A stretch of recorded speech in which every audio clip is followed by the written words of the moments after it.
Hello সবাইকে। তো তোমরা সবাই ভালো আছো আশা করি। আমি কিন্তু ভীষণ ভালো আছি। তো আজকে যে ব্লগটা হবে এটা কোনো নেই যে আমি এখন থেকে শুরু করছি, আর এরকম কোনো প্ল্যান ছিল না যে আমার বার্থডের।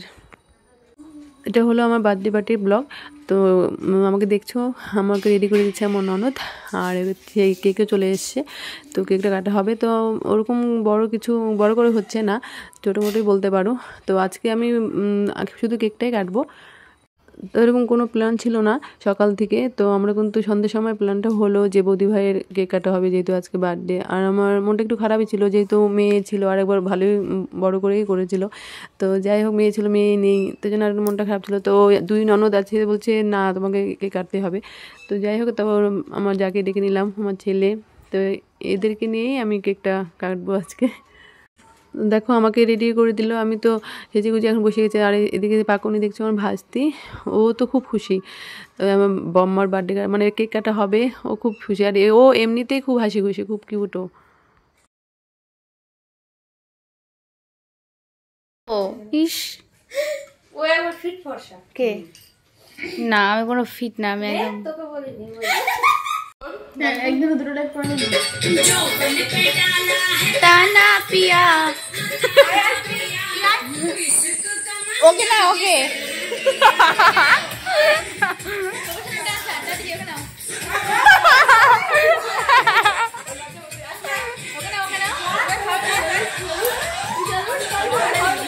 সবাই মিলে ভাঙলে দেন।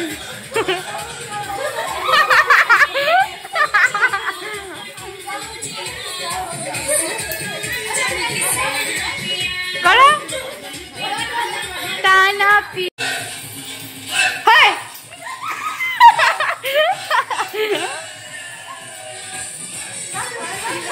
নাচের লোক ভর্তি।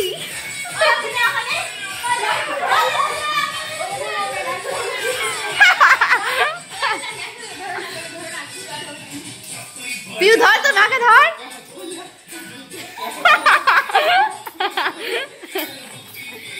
যা যা গো।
হ্যাঁ আমরা একটু মজা করতে পারবো।